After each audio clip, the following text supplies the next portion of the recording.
Every country in Africa has its own struggles within.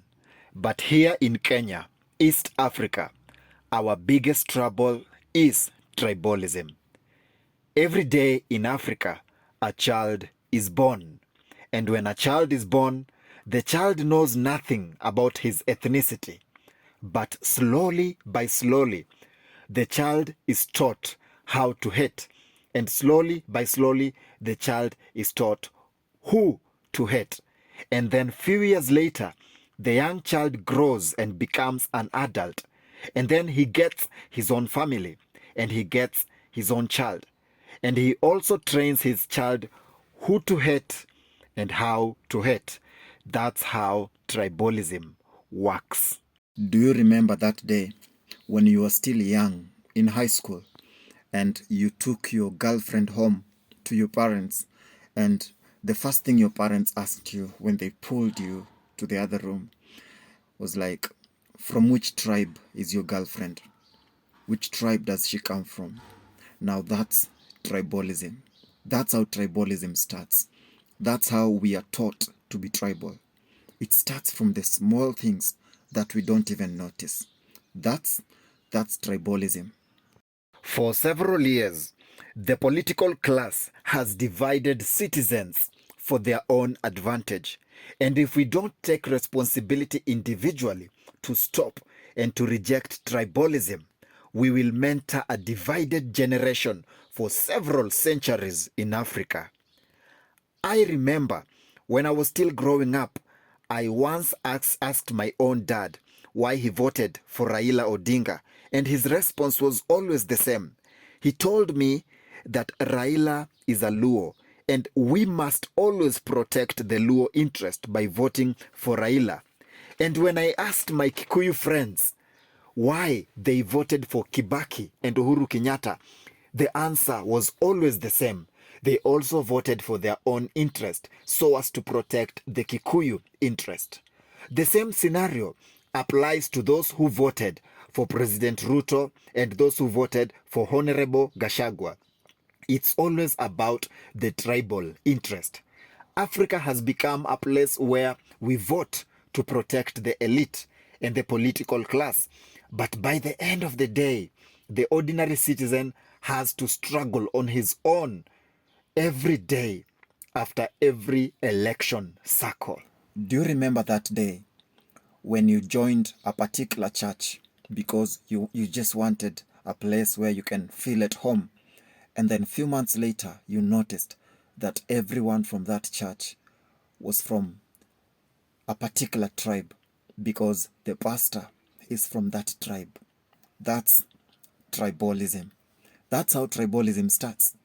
When you join your choir, your church choir, and you noticed that the choir master comes from the same tribe as the pastor, and the assistant pastor comes from the same tribe as the pastor, and the cook of the church, the chef, the main chef in that church also comes from the same tribe as the pastor, and the security guard at the gate is also from the same tribe as the pastor. Even the caretaker of the church is from the same tribe as the pastor. Now that's tribalism.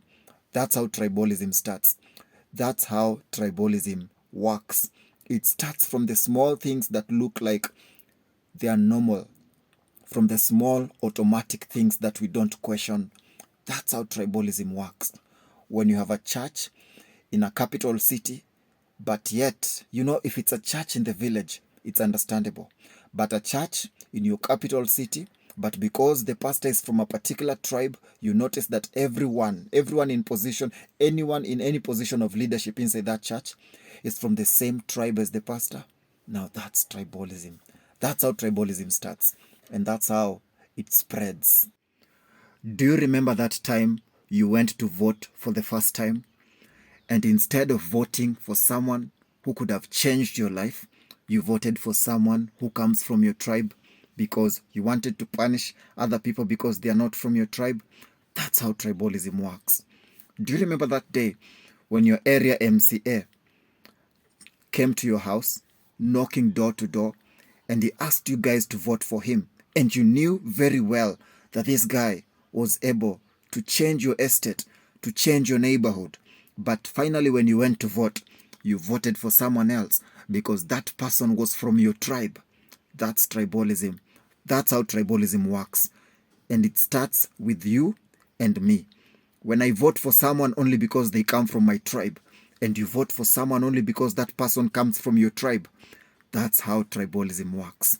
It works by being fueled by you and me. We are the ones who fuel it. Politicians are just the beneficiaries. But it starts with you and me. That's how tribalism works.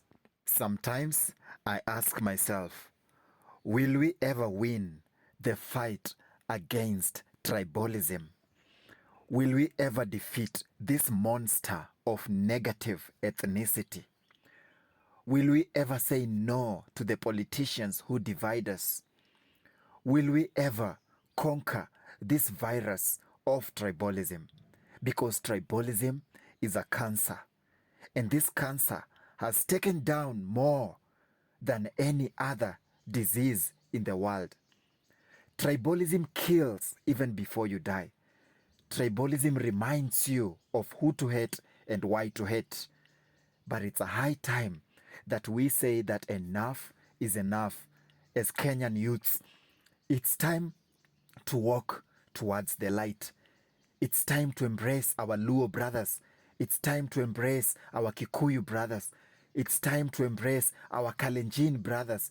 It's time to embrace our Kamba brothers. It's time to embrace our Kisii brothers and our Maragoli brothers.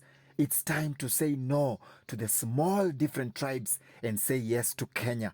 It's time to remember that our country is bigger than our tribe. I always ask myself that of what benefit is it when I hate someone who is not from my tribe? By the end of the day, the price of unga is the same for all of us.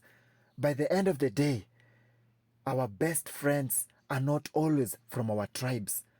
But why is it that during political seasons, the politicians remind us that we are from this tribe and that tribe and that tribe? Enough is enough. And I know we will win. Do you remember that day when you went to pay dowry for your wife, but your parents refused to travel with you because your wife was from a tribe that they don't agree with, because your wife was from a different tribe from your parents? Now that's how tribalism spreads. Do you remember how it felt when you had to tell your friends to stand in the gap for you because your parents did not approve of you dating from a particular tribe? That's how tribalism works. It starts with the small things that we take for granted. It starts with the small decisions. It starts with our parents. It starts with you. It starts with me. And it starts by how we treat people who are not from our tribe. Tribalism is a monster. Tribalism is a virus. Tribalism is a cancer. And we will never, ever defeat tribalism if we first don't stop it from the grassroots. Because for us to fuel it, it takes you and me. And that's why if we want to stop it, there are only two people who can stop it. And that's you and me.